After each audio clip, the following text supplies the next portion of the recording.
Picture this, it's early 2000s, school just got out, and now you have the opportunity to do whatever you want for the next 2 months. You could go outside and play with your friends, or go on an adventure somewhere, but you decide to sit in front of your TV and watch one of your favorite movies of all times. You can probably quote that movie in the back of your hand, remember the characters, or even probably point out key things that probably people missed watching the movie. It's just one of those movies that resonate and stuck with you for whatever reason. This is what childhood movies do to you. Hi guys, welcome back to the channel. If you are new here, my name is Zoe. I hyperfixate on everything media, whether it's childhood nostalgia or things that we honestly probably forgot about in regards to media.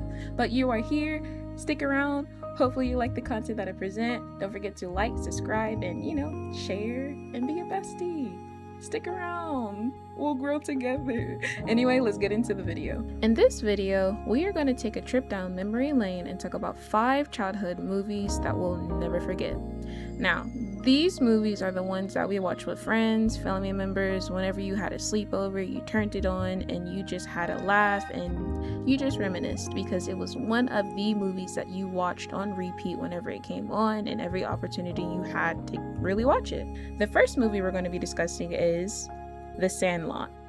This movie is the summer movie. Whether you are into baseball or patriarchy or not, it is just one of the best, I could say, family and friends movie to really watch during the summer, at least, because it really hits the key things of what a summer is for a kid. And honestly, it has so many nostalgic things behind it. It has many contexts that it touches on, whether you're new to a new neighborhood and trying to make friends or trying to blend into a blended family. It's just one of those movies that resonates with a lot of people that I personally love. I think the first time that I watched this movie, I watched it with my grandparents, which was just the best time, and it was during summer.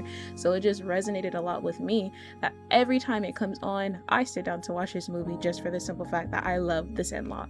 Moving on to our next movie, Matilda. Matilda needs no introduction. If you have never seen this movie before, I definitely recommend taking the time to watch it because it is one of those movies that is extremely well done, of basically showing what it's like to be or feel misunderstood and also feel like the outsider in your own family. Watching Matilda grow throughout this entire film was just one of those, it's like you're in her shoes, but also every time she gets a win, it's just like, yes, I won. It's just one of those movies that resonates a lot with a lot of people's, also considering a girl had powers. Like, as a kid, I don't know about y'all, but I'm like, dang, I can move stuff too with my mind. I wish I can move stuff too with my mind. And the chocolate scene, don't forget about that. There's so many scenes within this movie that resonate so much and that basically like just piques core memory because just like, dang, I really wish I was Matilda, in some aspects of the film. But considering also how it just, wrapped up at the very end, it was the bow on top. It was a perfect outcome. It was just a really told story. Very well told story, and I love watching it. I love rewatching it. It is one of those movies that when I have children, I am going to make them watch this movie because of how well done Matilda is. Moving on to our next movie, Scooby-Doo. This movie is my favorite movie of all time. Probably one of my favorite movie of all times. No, it is one of my favorite movie of all times. I love this movie so much. The DVD that I have, it's been through so much. I'm surprised it's still hanging on for the amount of things that I've done to that thing. But Scooby-Doo is one of those adaptations that fits so well from when it was released, considering the adaptation of the characters, the stories, what they do. Of course, if you don't know what Scooby-Doo is, it's a group of teens that are basically the youth version of the Ghostbusters. They basically just track down people who are monsters and reveal them just for them to say, hey, I'll get you and your stupid dog too. If you don't know what Scooby-Doo is, watch Scooby-Doo, please. But the movie itself was really iconic in so many ways because obviously it was more of a teen college aspect, and watching it as a kid, it made me really wish that to hurry up and grow up so I could experience that. I wanted to go to Spooky Island. Yes, it was scary, but I wanted to go to Spooky Island. Mind you, I need to shout out the soundtrack. The soundtrack for this film was also double amazing. I love this movie so much, y'all. Rewatching it as an adult, it makes me realize, yeah, it's cringy in some points, but it's just like, how did they make this in 2002? Like, it still hits, and will forever hit. Moving on to our next movie, The Cat in the Hat.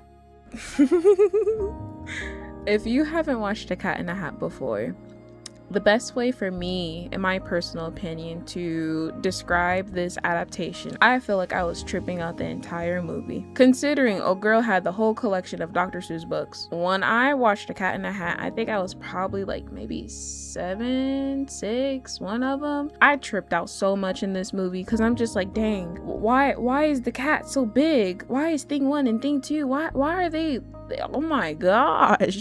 If you have not watched this movie, it's really good. It's okay, but it's chaotic. It's very, for me, it's very overstimulating, and I'm already a very overstimulating person, so me watching this, I'm just like, oh. Now don't get me wrong, of course there's some really good scenes.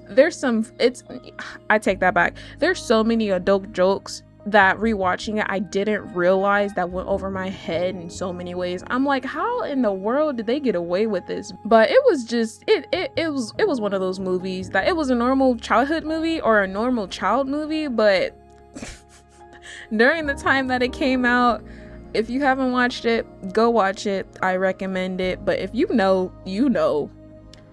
Moving on to our last movie, Alice in Wonderland. Now, I know, do not come after me. I know the lineup is a little weird, but I had to throw this movie in here. I'm sorry. Alice in Wonderland, at least the adaptation, it wasn't horrible. Like, it really wasn't. I'm very quirky. I'm very imaginative. I love this movie so much for the simple fact that it just brought all of that to life. The visual, the story, the costumes, oh my gosh, what they did to the Red Queen, what they did with the entire thing was really one of those, at least for me, childhood things that I could not get rid of. I love this movie so much. I had dreams about this movie. I had dreams about the cards. I had dreams I was Alice. That's how much I love this movie. And with that, it's iconic because it's a Disney movie too. Like, think about it. I think my favorite scene of all was the whole Jabberwocky scene. When no girl, slayed him. Yeah, slayed.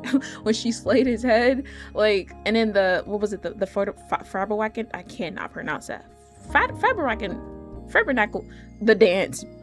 The dance that the Mad Hatter did at the end. Like, there's so many iconic things to point out throughout this entire movie. If you haven't been on TikTok, they use the sound bits a lot from this movie.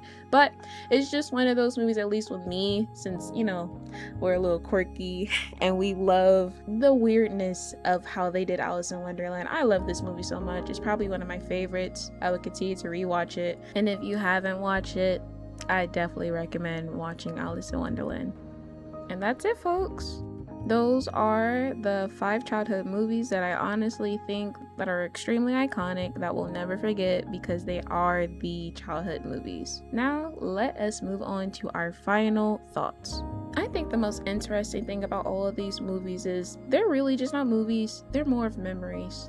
If you really think about it, you watched these when you were younger, and you probably watched these with friends, close family members, or just something you stumbled on by yourself. And I think one of the coolest things about this is, even though you were probably 8, 9, 10, whatever age that you may have been, you really didn't understand what you were watching, but you loved it. And now, years later, because you're older, you suddenly realize why it means so much to you. Some of these movies remind you of who you were as a child. They remind you of the key factors of what it was like to be a child. It reminds you of the people who you grew up with, what it was like during that time. It's just one of those things where it takes you back in your life that you really can't forget about, because unfortunately, you really can't get it back. And honestly, that's really one of the key things that I like talking about movies, is because nostalgia is there for a whole reason. We reminisce for a whole reason, because in this, it's going to remind us of something regardless if it's good or bad. And as someone who's down in their faith, I really do think it's okay to hold on to things from your childhood. Not everything that you grew up with is probably going to have the same meaning or effect that it did now that you're older. There are certain memories and probably lessons that it reminds you of simpler times when you were just a child, still learning, still growing, and still trying to understand what the world really was to you. Movies are just that important, and they're really just key parts of our own memories, and it's just another thing to really appreciate and love for the fact that they have that big of effect on you. So now I want to hear from you. Tell me, what movies did I forget to add to the list? Because I know there are plenty more to come from those 5 movies. And of course, what was your ultimate childhood movie? Because we all have different genres of what a childhood movie, or what we define a childhood movie. Thank you all so much for watching and sticking around. I really do hope you enjoyed the video as much as I did. Don't forget to like, subscribe, and share, and stick around and be a bestie, because we still have plenty to yap about and hyperfixate on, and you know, we'll be able to do it together. Don't forget to stay happy, healthy, safe, and extremely blessed. I'll see you in the next one.